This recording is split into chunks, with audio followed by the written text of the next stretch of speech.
오전 두 번째 시간에 욥기 38장을 읽었는데, 욥기 38장이라고 이제 시편 104편에도 동일한 내용이 나오는데, 거기 보면은 이미 하나님께서 욥이 생존 세상에 태어나기 훨씬 전에, 그러니까 뭐 욥은 상상도 할 수 없는 그런 긴 시간 전에 이미 땅에 기초를 놓으실 때,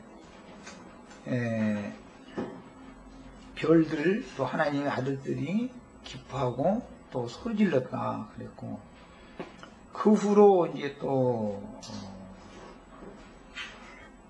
어둠의 세력에게 붙잡힌 인류가 다 악인이 되어졌을 때 새벽 아침에게 명령해서 어둠을 다 몰아내게 하심으로 모든 악인들을 일거에 다 털어내게 이제 명령하셨다. 그런 내용이 아담 세계 창조 이전에 이미 그런 천사들에게 권세와 본의를 맡겼던 그런 처음 하늘과 처음 땅의 창조 세계의 그 정황을 가늠해 볼 수 있는 암시들이 성경에 이미 나와 있는 거다 말씀을 드렸고, 그 말씀 가운데 이제 중요한 것은 뭐냐면 아침에게 명령을 했다 그래가지고 모든 어두움 속에서 팔을 높이 들던 자를 꺾어버리고 팔을 꺾어버리고 악인들을 다 털어냈다 그랬는데, 그 어둠의 때에 팔을 높이 든 자가 그럼 과연 누구냐? 이걸 우리 이제 생각을 해봐야 되는 거예요. 그래서 흔히 잘 아시는 것처럼 예창조 세계에서 아침의 아들이요 계명성이라고 했던 그게 어둠의 권세를 가지고 하나님 앞에 팔을 높이 들고 대적했던 루시퍼를 상징하는 말이고, 그의 미혹에 넘어간 모든 악인들이 심판을 일거에 받았다라는 것을 암시하는 말이다라는 거예요. 그래서 구속사의 첫사람이었던 아담 세계에는 땅의 기초를 놓으신 때가 아담 세계가 아니었다라는 거. 그 다음에 아담 세계 이후에는 귀신들이나 공중 권세를 잡은 흑암의 권세라는 것이 아담 세계에 의해 지어진 것이 창조된 일이 없다. 그럼 그 전에 이미 있었던 것들이다. 그렇다고 해서 천사나 공중 권세 잡은 흑암의 권세가 하늘의 주관자들이나 권세자들이 없었느냐? 에베소서는 분명히 그게 나와 있으니까 사람이 우주 만물의 주관자가 되기 전에 천사들의 세계에서 루시퍼가 그런 우두머리로서, 천사들의 우두머리로서 그런 큰 본의를 가지고 있었다는 것을 우리는 간음으로 벌써 그런 기록을 통해서 알 수가 있고, 창세기 1장 3절로 넘어갈 때 이제 빛이 쓰라, 그 어둠과 혼돈과 흑암과 기품이 있고 뭐 이제 이런 얘기 다음에 빛이 쓰라라고 했다는 그 말은 아침의 수종자이신 새날을 세상에 이끌어 오시는 광명한 새벽별이신 그리스도의 때로 전환시킨, 즉 어둠의 때에 팔을 높이 하나님 앞에 팔을 높이 들었던 자를 꺾어버리는 대신 그리스도에게 모든 권위를 맡기는 것을 상징으로 한다라는 우리는 알 수 있다 이 말이죠. 그래서 아침이 하나님의 말씀을 수종해서 새날을 이끌어온 것이 창세기 1장 3절 이후에 나오는 새하늘과 새 땅의 창조의 시작이다. 어떤 날이 시작되려면 반드시 새벽별이 먼저 떠서 요명, 새날을 이끌어오게 마련이기 때문에 계시록에 가서야 드디어 인자 예수가 광명한 새벽별이라는 말씀을 다시 밝히고 있기 때문에 아침의 아들 새벽별은 둘이 있었는데, 하나는 예창조에서의 아침에 아들이 있었고, 새창조에서의 1장 3절 이후의 아침의 아들은 그리스도를 말한다는 것을 점진적인 계시를 통해서 계시록에 가서야 그 영원천의 창조 세계에서 흑암의 세력을 가지고 모든 악인들과 함께 하나님 앞에 팔을 높이 들고 대적했던 자는 꺾어져 버리고 그 세력을 꺾어버리고 주님께서는 새 창조의 주인이신 그리스도를 아침의 아들로 새 아침의 아들로 그러니까 세우셨다라는 것을 우리는 계시를 받을 수가 있다. 그겁니다.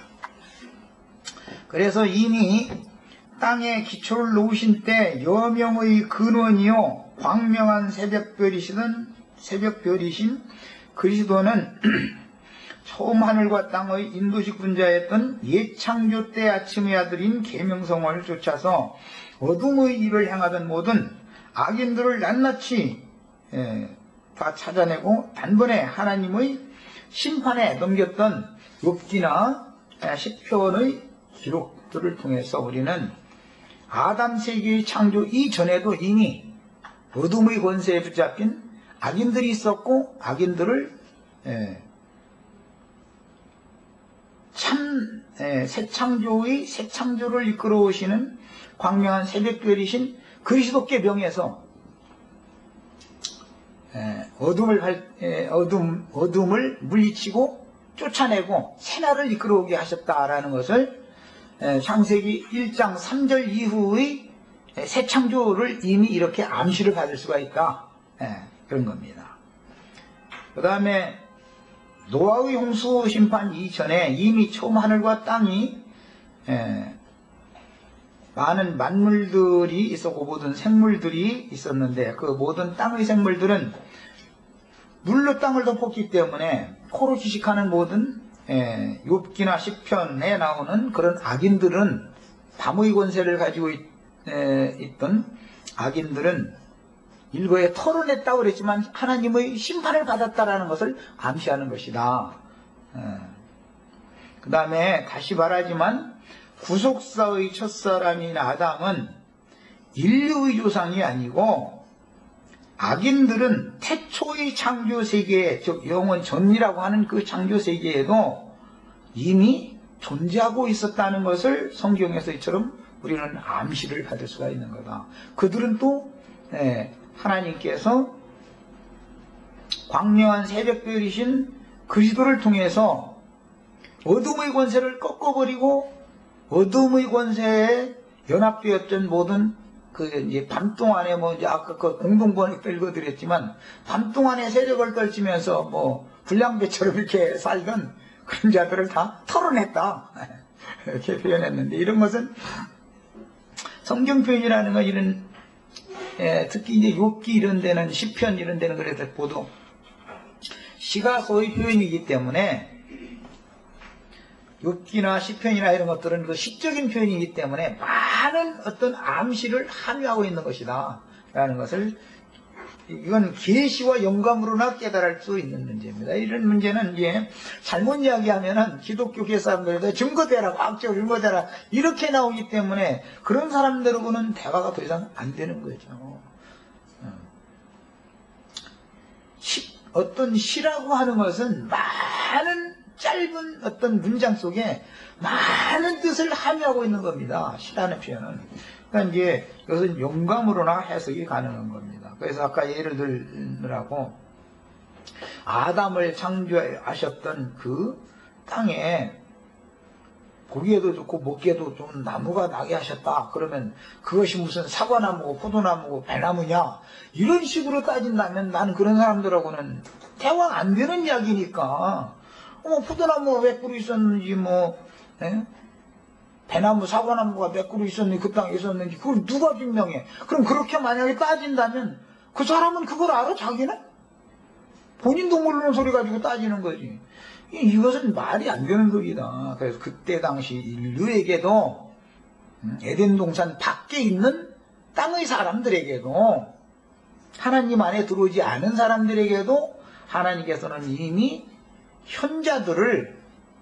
선각자들을 주셔서 그 이성 없는 짐승과 같은 인간들에게 하나님을 추종하고 하나님을 알게 하는 말씀을 자꾸 가르치도록 하나님 하셨다라는 걸 말하는 데 목적을 두는 것이지, 그 땅에 보기에도 좋고 먹기에도 좋은 나무가 나게 하셨다 그러면 뭐 배나무 사과나무가 나게 하셨다 이렇게 해석하면은 이거는 그건 성경을 하나님의 말씀을 믿는 사람이 아니라는 거죠. 마찬가지의 그런 관점으로 욥기나 시편 104편이나 욥기 38장이나 이런 말씀도 동일하게 영적인 뜻을 함유하고 있는 것으로 해석을 해야 맞는 것이지, 아담 세계 이전에는 무슨 별들이 뭐 기뻐 소리 지르고, 뭐 별들이 무슨 소리를 지릅니까? 뭐 하나님의 아들들이 어디 허공에 떠돌아다니면서 막 소리 질렀겠습니까? 찬송했겠습니까?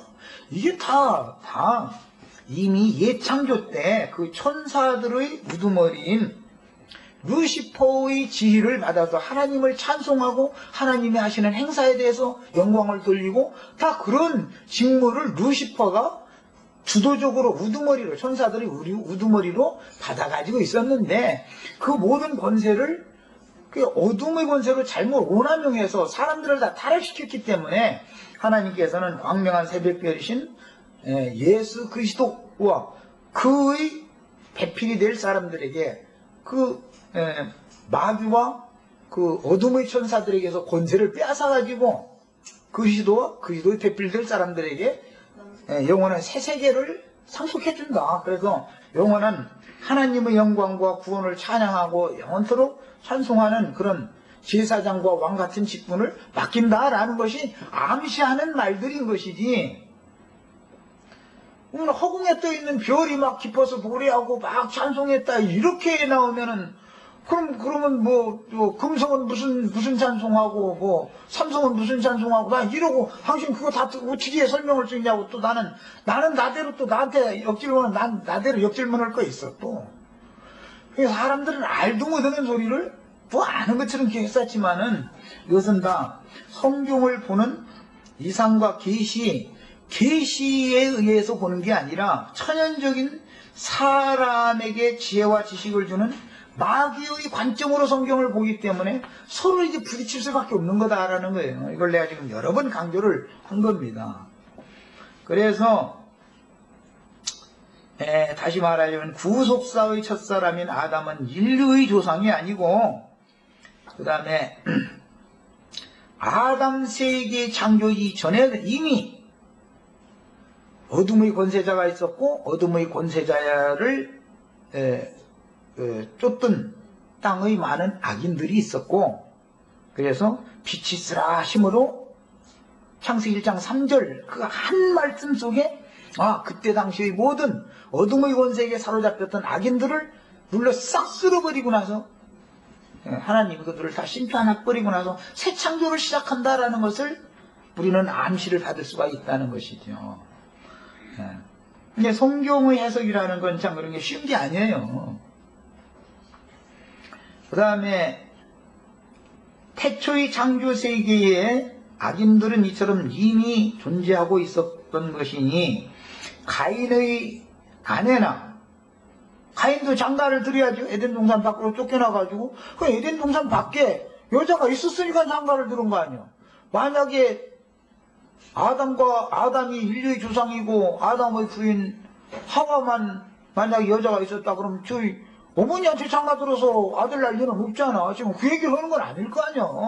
여자는 저희 어머니밖에 없는데 지금 기독교계가 말하는 식으로 한다면, 그게 절대 전혀 그런 얘기가 아니다. 동산 밖 노땅이라고 하는 곳에는 이미 가인이 장가들 수 있는 여자들이 이미 있었고, 또 나를 만나는 자가 나를 죽이겠나이다 한 걸 보니까 에덴 동산 밖의 노땅에는 이미 가인을 죽일 만한 사람들이, 즉 의로운 자들이 있었다라는 것이잖아요. 너는 죄인이니까 이런 죄를 짓는 말이 안 된다 해가지고 나를 만나는 자들이 나를 죽이겠나이다라는 말은 그들은 의로우니까 죄인을 판단하고 죽이고 그럴 거 아니, 심판하고 이게 사형 처분을 하고 그럴 거 아니겠어요. 그래서 이미 그때 다 하나님의 말씀을 가르치는 보기에도 좋고 먹기에도 좋은 나무가 나게 하셨다고 그랬지만은 현자들이 이미 다 있었다라는 말이다 이 말이에요. 성경을 해석하는 관점이처럼 지금 내가 성경을 해석한 이런 관점은 나는 인터넷을 다 뒤져봐도 나처럼 이렇게 생각하는 사람은 나 한 번도 못 봤어, 솔직히. 그런데 뭐 어디에 감춰져 있는지는 모르죠. 그런데 성경이라는 것은 이처럼 어떤 흐름이 있는 것이고 영적으로 뭔가를 말해나가고자 하는 의도가 있는 것이지, 그냥 에덴 동산 밖에는 보기에도 좋고 먹기에도 좋은 나무가 나게 하셨다. 그럼 그 나무는 뭘까를 생각을 해봐야 된다 이거예요. 그럼 에덴 동산 밖에는 그러면 사람이 없었던 것이 아니고, 그러면은 가인이 장가를 들었는데 장가 들으려면 여자가 있어야 되지 않냐. 또 가인을 만나는 사람들이 죽일 거라고 그랬는데 자신도 불의하면 남을 어떻게 재판하고 죽이겠나. 그래도 나름대로 본인은 그 세대 중에서는 최고로 의롭고 거룩한 사람이라고 자부하고 있는 사람들이 있었다라는 걸 말한다라는 것이 영감으로 이게 와야 된다 이 말이에요. 예, 이런 것은 다 영에 속한 영감을 따라서 해석을 하는 말이기 때문에 기독교계 신학자들이 들으면 그 사람 성경 지마대로 갖다 막 그냥 꿰 맞춰가지고 막 어떨거든 이렇게 나오기 아주 십중팔구, 이게 너무너무 참 책 잡히기 좋은 말이에요. 예수님도 그래서 창세로부터 감추인 비밀을 무리들에게나 유대교 지도자들에게는 밝히지를 않는 거예요. 성령이 오셔서 지지자들에게 이런 것을 영감을 통해서 다 밝혀주는 것이 이긴 것이지. 그래서 나는 오늘날 나를 있게 하시고 우리 형제 자매님들 만나게 하신 것을 난 감사하게 생각해. 너무너무 감사해. 이것이 만약에 2000년 전에 베드로나 같은 사도였다면 베드로 한다는 소리가 말이야, 그 광명한 새벽별에 대해서 새별이 떠오르기까지 하나님의 말씀을 상고하라고 그러는데, 그것은 어디에서 베드로가 그 말을 하게 된 배경이 뭐냐면, 예수님을 잡아다가 밤새도록 힐문하고 취조하고 그럴 때 날이 샐 무렵에 이미 주님의 예언에 네가 닭이 2번 물기 전에 네가 나를 3번 부인하리라 하는 말씀을 예언을 들었는데, 마침 3번째 부인을 하는데 닭이 꽂혀갖고 2번째 울었다는 거예요. 그럼 닭이 운다는 건 뭐예요? 여명 곧 이제 날이 밝아온다 그 말이죠. 그럼 귀신의 역사는 어둠의 권세 이제 끝나가는 시간이 왔다 이 말이죠. 그래서 실제로 베드로가 체험한 것은 닭 우는 소리를 딱 듣자마자 주님과 눈이 딱 마주쳤는데, 주님의 눈이 영이고 주님의 눈이 밝은 빛이잖아요. 참 빛이잖아. 빛을 딱 만나고 나니까 그때 밖에 나가서 통곡하며 울었다고 그랬어. 그러니까 베드로는 체험적으로 광명한 새벽별이 마음에 떠오를 때까지 성경이 누구에 대해서 무엇을 말하는지를 상고해야 된다라고 말을 했는데, 베드로보다 한 수가 더 나간 사람이, 말하자면 바울은 정오에 담에색 도상에서 정오의 빛을 받았단 말이야. 밝은 빛을. 그럼 베드로는 바울 사도의 깨달음을 따라가들 못하는 거예요. 이게 성경이 이미 이런 모든 신약 시대에 이루어질 일들이 창세기 1장에 이미 암시가 되어 있다 이 말이에요. 그냥 난 내 멋대로 해석하는 게 아니요. 그래서 창세기 1장의 내용을 욥기나 시편이 동일한 말씀을 이렇게 하고 있는데, 이 말씀은 왜 아침에게 명령했고 아침 새벽에게 명해가지고 여호와 하나님 그 종을주 앞에서 팔을 들고 판치던 놈과 그를 따르던 악인들을 딱 털어내게 만들었다라는 말이 뭔 소리인가도 짐작을 벌써 영감으로 깨달아야 되는 거 아니겠어요? 이게 뭔 소리일까 말이요. 문자들 혼자면 천사들이 4명이 이렇게 지구 온 땅 사방에서 이게 무슨 광목 이게 그 널어놓은 거 이거 했다가도 뚝 뒤사람 잡고 툭툭 밀려서 털어서 거기 있던 머리 다 털어내버렸다 이제 이 말인데, 그런 일이 아담 세기 이후에는 없잖아요. 없으면 이게 뭔가 말이야. 욥이 얼마나 하는 제사고 하나님 박사니까 네가 나에 대해서 그렇게 잘 알아? 그러면 네가 이렇게 아침 보고 명령해가지고 오른팔을 그 팔을 들고서 나를 대적하던 놈 따라서 밤새도록 그 어둠의 권세로 역사하던 그 악인들 다 털어내라고 너 명령한 일 있어? 그러고 물어본 거 아니야, 하나님이. 그럼 내가 그 일을 했다라는 말이잖아. 역으로 해서 그러자면. 그거 다 영감이 오잖아요. 너는 그렇게 못한다. 너는 그런 일도 없다. 이 말이고. 그것이 실제 실현되는 것은 베드로 속에서 악의 귀신들이 어둠의 세력이 그 밤이 셀 때까지 어둠의 권세가 베드로라는 사람을 사로잡고 예수를 부인하게 만드는 거잖아. 그것이 뭐예요? 사실은 사단의 시험이잖아, 그게. 어둠의 권세가 베드로를 시험했기 때문에 그런 거죠. 그러나 닭이 딱 울기 전에 네가 나를 부인한다라고 말씀을 하실 때는 날 새기 전에라는 말인데, 밤이 다 지나는 동안까지도는 사단에게 계속 시험을 당할 것이지만 새날이 오리니 그때는 너는 모든 시험에서 벗어날 수가 있다. 지금 이걸 예언한 거 아니겠어요? 이렇게 성경이라는 건 모두 다 암시화되어 있다 이 말이야. 암시화되어 있다. 기왕이면 우리 나는 그래서 베드로처럼 말이야. 샛별 떠오를 때까지 쌍발을 하지 말고 바울처럼 말이야. 정오의 빛을 다 받아가지고 말이야. 7날의 빛은 그냥 가장 밝은 빛이 정오의 빛이죠. 해가지고 똑같은 성경을 깨달았던 베드로처럼 이렇게 그냥 그림자가 많이 남아있는 이런 상태로 깨닫지 말고 바울처럼 명확하게 말이 깨닫기를 바란다. 나는 그래서 그런 얘기 하는 거예요. 참 성경 해석이라는 게 그냥 이렇게 기독교 사람들이 생각하는 것과 주님 앞에 지혜와 계시의 영을 받아가지고 영감을 따라서 성경을 보는 사람들은 관점이 너무너무 하늘과 땅보다도 더 멀리 떨어져 있는 거예요. 사실은 내 말을 알아듣는 사람이 이건 기적이 일어난 사람들이요. 여명이 비춰지면 천지가 개벽하지요. 깜깜한 중에 있다가 여명이 비쳐서 해가 떠오르면 천지가 개벽되는 거 아니야. 지금 반반하지 뒤집어져 버리는 거 아니야. 천지개벽이 뭐예요? 이런 거지. 이런 것을 이렇게 해야만 형제 자매님들 속에 그리스도의 새 세계의 새 창조가 실현되기 때문에 이쪽으로 이렇게 이끌어 간 거예요. 이게 듣는 귀가 있어야 돼. 예수님이나 성령은 늘 말씀하고 나서 누가 귀 없는 사람들한테 뭐 예수님이 말씀했을 리는 없잖아. 다 말씀 끝나면 귀 있는 자는 들어라 말이야. 그러잖아. 귀를 들고 달고 다녀야지. 괜히 귀를 막 이제 뱀처럼. 뱀은 귀가 없다더만. 그래가지고 귀 막고 살면 안 되죠. 난 뱀 귀가 있는 모형만 있는데 안 들린다는 나 처음 들었어. 처음 알았어. 뱀은 안 보이고 안 들리고 후각으로만 알아가지고 먹이도 먹고 뭘 찾아내고 다 그런다더만. 그래서 뱀은 냄새를 안 맡는가 봐. 그러니까. 이번에는 욥기 9장 5절로 10절을 읽겠습니다. 성경이라는 건 짜맞추기식으로 돼 있어서 여기다 조금 저기다 조금 이렇게 감춰놔가지고 참 성경이 참 어려운 거야. 알고 보면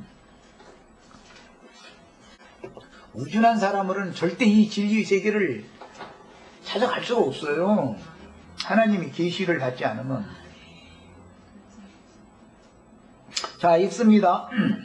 그가 진노하심으로 산을 무너뜨리며 옮기실지라도 산이 깨닫지 못하며 그가 땅을 그 자리에서 움직이시니 그 기둥들이 흔들리도다. 지금 오늘 말씀 들었을 때 우리 형제 자매님들 천지개벽을 하면 땅이 요동질 치고 땅이 기둥들이 흔들려야 돼. 일단 이거 보고 이제 뒤에는 지진이라고 그래. 일단 땅이 지진을 일으켜야 이게 뒤집어지는 거 아니겠어요? 사람의 굳은 땅이 뒤집어지려면 이런 일이 일어나야 돼. 이런 일이 없어가지고서는 그 다음에 이제 바위가 터지고 이제 무덤에 있던 자들이 이제 나오는 거예요. 이제.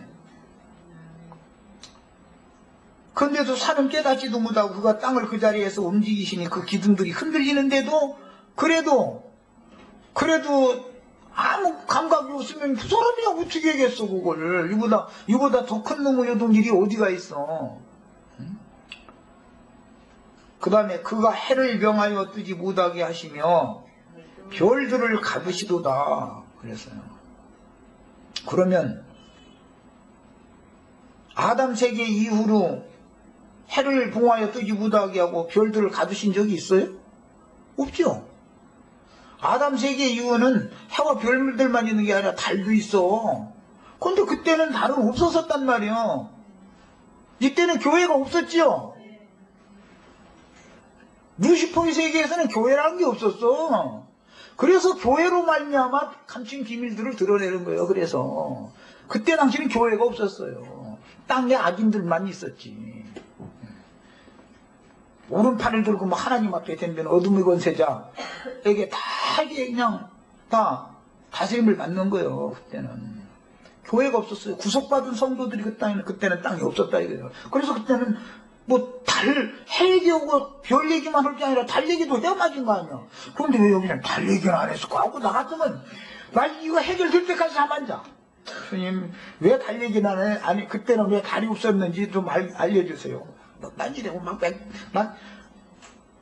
나 재우시려면 빨리 대답하시고 나 안 잘 거니까 알아서 하시라고 하고 난 매달려. 그런데 우리 형제 자매님들은 그때 무슨 해를 뜨지 못하게 하고 뭐 별들을 가둬놓으셨다고 그랬는데 그러면 왜 다른 그러면 왜 어떻게 했을까? 그 생각이나 해봤어요? 아니요. 그 뭐? 안 써져 있을 때 생각도 안 했어. 그 성경을 읽는데 용감이 없이 그냥 읽으면은 에이 그냥 뭐 해하고 다른 별하고만 할때 그냥 다른 하나님이 까면 빼놨는가 보지 뭐 이렇게 그냥 이런 식이면은 안 된다는 거죠. 그럴 식이면 안 되는 거잖아요.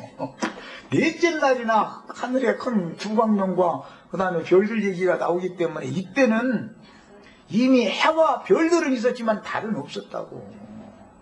이런 걸 통해서 우리는 많은 영감을 받을 수가 있어야 되는 거죠.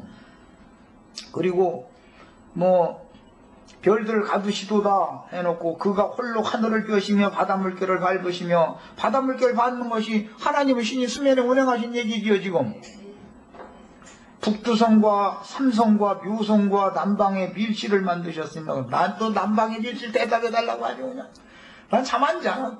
주님 나 맨날 며칠이고 난 잠 안 잘 거니까 알아서 하시라고. 남방 밀실이 뭔가 하나님 보물창고가 어디가 저기 저 남극 어디가 있는 건가 좀 얘기 좀 해주세요. 난 그래. 나 해다 붙들면 안 자냐. 나 차라리 나 이대로 그냥 뭔가 알뜻말뜻하게 하고서 이대로 있다가 나 데려가시지 말고 나 이 땅에 살아있는 동안에 말씀을 가르치려면 확실하게 가르쳐야 되는데 말이요. 누가 와서 나보고 남방 밀실이 뭐이고 질문하면 나 뭐라고 답변해야 될 거 아니냐고. 명색이 말씀 가르치는 사람인데 어떻게 하라고 그러냐고. 난 잠 안 자. 해결날 때까지. 이건 숙제예요. 그 대신에 남방 밀실이 뭔가 한번 하나님이 남방 밀실이 있대. 밀실이라는 건 비밀방이라는 거 아니에요? 남쪽에? 북쪽에 무국성도 뒀는데 북두성을 뒀는데 남쪽에는 밀실을 뒀대네. 그 남방 밀실이 뭔가 좀 잘 그냥 얘기해주세요. 몰라 나. 몰라 좀 해답 좀 찾아다 나 좀 가르쳐줘. 나 이거 해결이 용한다 지금. 성경을 보는데 사람들이 너무 타락해서 우준해진 인간의 두뇌를 가지고 자꾸 성경을 그냥 읽어나가는 것이 습관이 되기 때문에 내가 자꾸 이게 지려가는 거예요.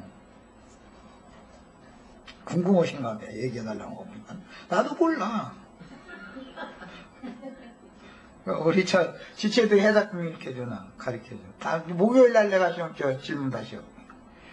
자, 인용한 욥기의 9장에서는 조물주께서 하늘을 펴시며 산들을 옮겨서 낮추시고 바닷물결을 밟으시며 북쪽 하늘에 뜨는 별들의 세계와 남방에는 밀실의 방을 만드시고 인간이 가히 헤아리기 어려운 크고 기이한 일을 행하신다고 하였습니다. 남방의 밀실은 예수님이요. 그 대답을 뭐 이렇게 어렵게 찾았었고 또 지금 해줬어요 했었고 너무 싱겁지? 예수 그리스도 속에는 모든 하나님의 비밀이 다 감춰져 있는 거예요. 밀실은 예수님을 말하는 거예요. 북극성이라고는 아침의 아들 계명성을 말하는 것이라면 남방 밀실은 예수님을 말하는 거예요. 뭐야? 또 그런 거에 성경구절이 있냐고 이러고 따지면 난 몰라 이제. 그래서 나 함부로 대답 안 하려고 모른다 했던 거예요. 하나님의 비밀스러운 보물창고는 예수님이에요. 북극성은 이미 뜨게 했지만 그 별은 완전한 별이 아니다 이거예요. 그리스도 안에는 모든 하나님의 감추인 모든 보화가 그리스도 예수 안에 다 감춰져 있는 거예요. 밀실이 하나님의 밀실이 어디에서 예수님이지 뭐. 너무 싱겁지? 그래서 내가 숙제 내줬다가 하려고 했는데 또 지금 당장 일러달라고 그냥 급하고 막 그래.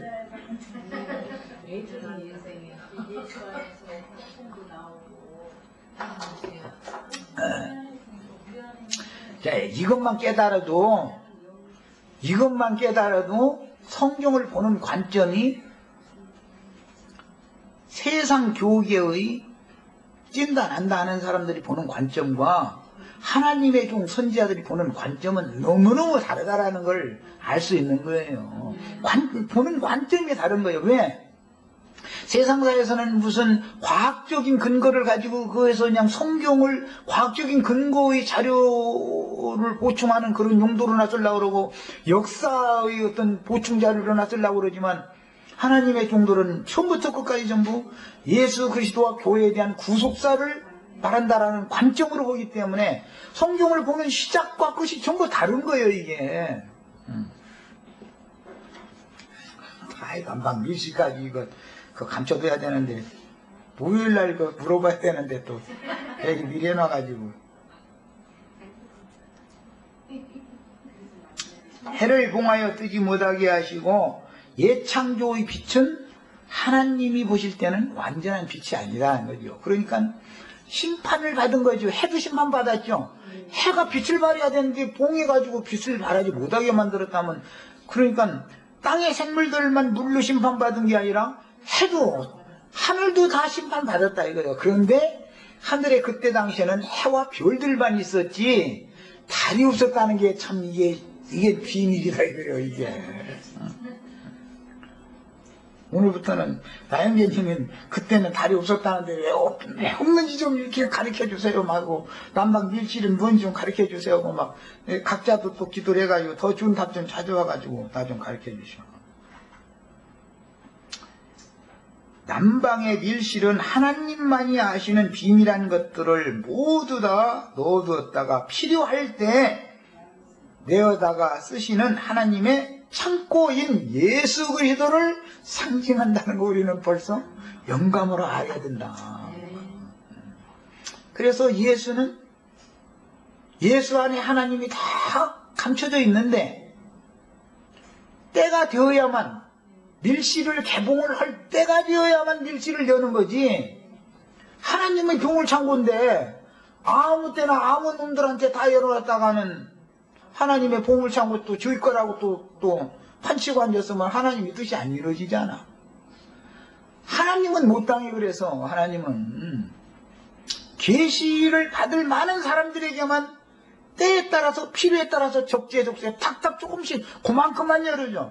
세상 없는 사람도 하나님이 열어주시지 않으면 성경은 단 한 단어 한 절도 모르는 겁니다. 알 수가 없는 거예요 이거는요. 하나님이 열어주셔야 해요. 이 얘기하면 또 이제 또 요구동기 좀 소리하면 그러면 너한테만 일러줬냐고. 나한테만 일러주지는 않았겠죠. 그렇지만 나한테는 이렇게 일러주셨어요. 또 다른 사람들에게도 또 일러줬겠죠. 그러나 사실 하나님이 그 보물창고 바울사도처럼 같이 있죠. 셋째 하늘에 가서 보물창고 속에 뭐 들었는지 다 보여주시고 솔직히 다 들려주셔서 사실 나도 할 얘기 참 많아 지금. 그런데 함부로 말하면은 하나님의 일이 오히려 회방을 받으니까 함부로 말을 않다가 그냥 필요에 따라 하는 것뿐이지. 바울사도가 요한사도가 하나님의 밀실에 다 들어가서 하나님의 창고 다 구경하고 온 분이요. 그런 종들을 당신이 필요한 때 왜 안 보내시겠어요? 당연히 보내셔야지. 안 보내시면 하나님의 뜻이 이루어지겠어요? 하나님이 보물 창고 날마다 그냥 창고 자물쇠를 창고 놔둬버리면은 창고 넣는 게 목적이 아니잖아. 언젠가는 필요할 때 창고를 열어가지고 거기 있는 모든 옛 것과 새 것을 다 내다가 많은 사람들 구속하신 당신의 자녀들에게 이거 다 공급하게 하려고 그 비밀 창고 만들어 놓은 것이지. 그냥 그거 날마다 창고만 놔두는 건 목적 아니잖아. 어? 우리 형제 자매님들은 그러니까 종거 대다주는 종 만나는 것이 얼마나 큰일인지를 아셔야 돼. 이 상계대가 또 오늘은 이런 얘기를 많이 하게 되는데 이게 매마도 듣기 꼭 좀 소리만 하는 거야. 그러면 결국 알고 보니까 또 이단이고만 이제 그 얘기를 듣기 쉽지 말고요 이게 지금. 그런데 이것은 모두 그래서 말씀을 들을 때는 귀가 있어야 되고 계시를 따라서 영감으로 들어야 된다 이거예요. 영감으로. 아니 많은 종들을 두시죠. 그렇지만 나한테는 이것이 필요하니까 이것을 열어주시고 이것을 가서 공급해라 이렇게 하셨다라는 것이지 나 외에는 다른 하나님 쓰신 종들이 없다라는 말을 하는 게 아니야 나는. 그 사람의 분량과 그 사람의 사람 됨됨이와 그런 걸 모든 걸 다 감안해서 그 사람을 태어나서부터 모태로부터라고 그랬지 모태로부터 다 책정하셔가지고 내가 요놈 어떻게 길들여서 어떻게 쓰겠다고 하나님은 전능자예요. 왜 하나님이 하시는 행사는 인간이 감히 함부로 하나님 앞에 팔 들고 덤볐다가는 죽어. 하나님의 버림을 받으면 하나님 은혜에서 끊어지면 끝나는 거예요. 영원한 멸망에 들어가는 거는. 이렇게 이게 정말 중요한 거예요. 성경을 깨닫는다는 거는. 그 다음에 이제 본문 말씀의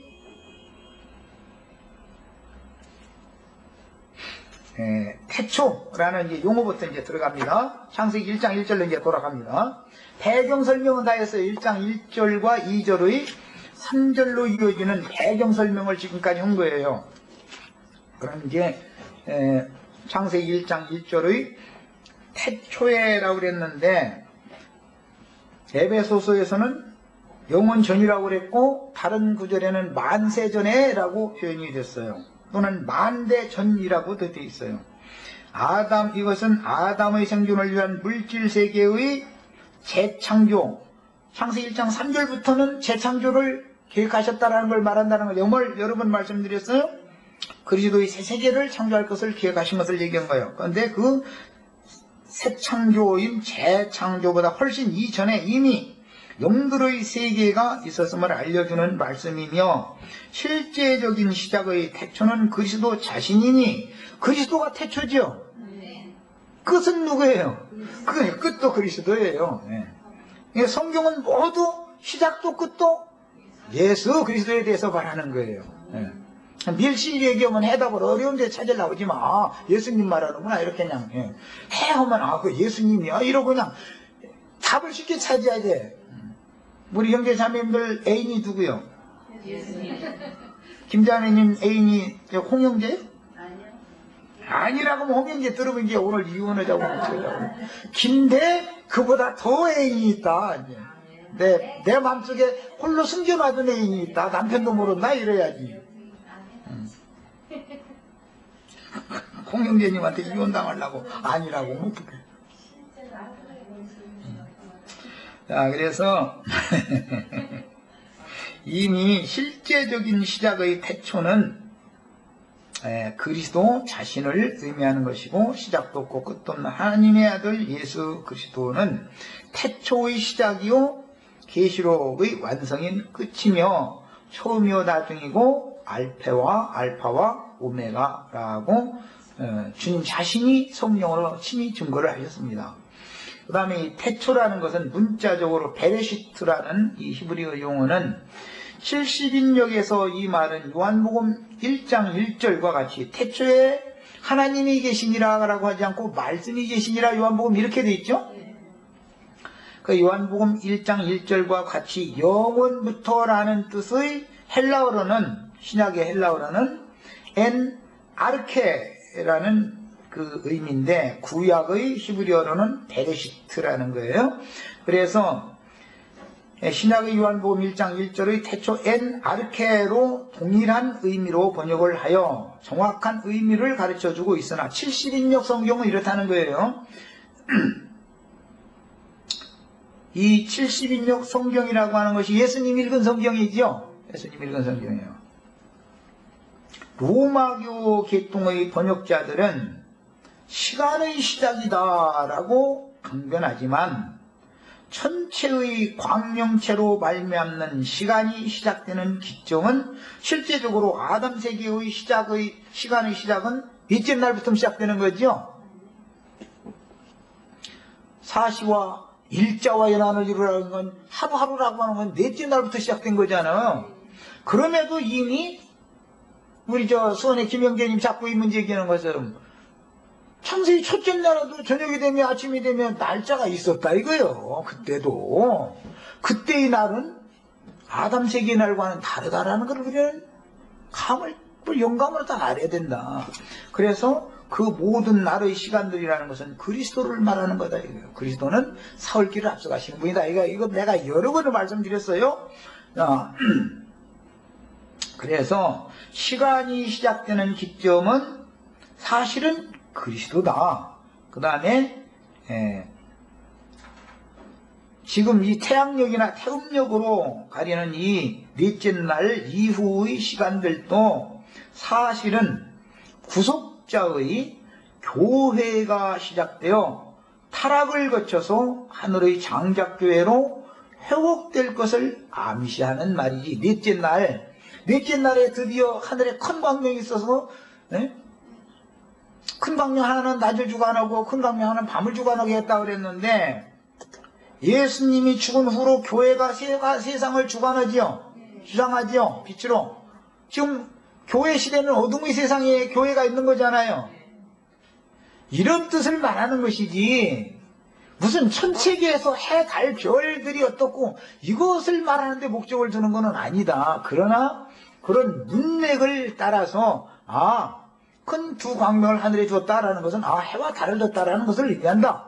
그 다음에 별들을 뒀다라는 것은 가두어 두시고 봉해 두셨던 해가 밝은 정오로 빛을 비치기 시작하게 했고 그 다음에 정오의 때쯤이면 이제 춥죠. 정오 때 한낮에 죽으니까 그때부터 어둠이 온 천지를 이제 뒤덮죠. 그럼 이제 어둠이 때가 오기 시작했어요. 그럼 이제 교회 시대가 달이 주장하다가 주님이 재림이라고 하는 다시 오실 때는 광명한 새벽별만 지금 새천년이라고 흔히 말하는 천년왕국을 이끌어오는 새날을 이끌어오기 위해서 새벽별이 지금 반짝반짝하는 거지. 이게 상징이다라는 거예요. 이처럼. 그래서 천지 태초에 창조된 천지 그 이후에 즉시 공호와 혼돈과 흑암과 기품이 나오는 말씀은 욥기 9장 7절의 말씀과 같이 해를 봉하여 뜨지 못하게 하시며 별들을 가두셨기 때문인데, 그러니까 태초 하나님 신들을 창조하셨는데 즉시로 공허와 혼돈과 흑암과 기품 이런 것들이 온 거지요. 그것은 이미 해를 봉하여 뜨지 못하게 하고 별들을 가둬서 빛을 발하지 못하게 했기 때문에 그 흑암이 오는 거 아니겠어요? 이미 창세기 1장 1절과 2절 사이에 이미 다 모든 게 암시가 돼 있다는 거예요. 그러나 넷째 날 드디어 해이신 그리스도와 진리의 성령으로 구속하신 사람들에게 빛을 보내심으로 이제 예수님이 육신으로 오셔서 세상에 말씀을 전했다 이 말이에요. 고해를 세우러 오셨던 것이다. 예수님이 죽으면 밤이 오고 이제 달이 뜨는 거예요. 그건 상징이다 이거예요. 그러니까 욥기 9장에 나왔을 때는 달은 없었다 하는 거예요. 그때는 해와 별들만 나왔죠. 북극성, 삼성, 묘성이 북쪽 하늘에 있는 별들 얘기만 나오고 남방에는 밀지를 만들어 주셨다잖아. 이렇게 그냥 암시를 다 해놔주는 거예요. 남방에 있는 밀실의 핵심은 달입니다. 사실은 달을 불러오는 거예요. 그리스도를 통해서 교회를 세우는 것이 하나님의 목적이에요. 이것이 감춰져 있었다는 거예요. 그래서 신약에서는 교회로 말미암아 하늘의 권세들과 하늘의 통치자들과 권세들에게 교회로 말미암아 하나님의 마음에 감춰졌던 비밀을 드러낸다는 거예요. 그리스도는 교회를 통해서 말씀하시는 거예요. 성경이 교회들에게 말씀하시는 거예요. 이런 얘기를 이제 신약 성경과 구약 성경의 어떤 암시를 해석하려면 신약 성경을 해석할 줄 아는 영감이 필요한 거예요. 영감이. 시간이 다 돼서 오늘은 이제 여기까지 하고 목요일 날 또 모여서 더 이제 점점 더 재밌는 얘기가 이제 많이 나오는 거예요. 이 성경이라는 건 모든 게 이게 영감이기 때문에 그래서 목요일 날 모여서 또 말씀을 나누도록 하겠습니다. 이 판을 드려야 되는데 목요일 날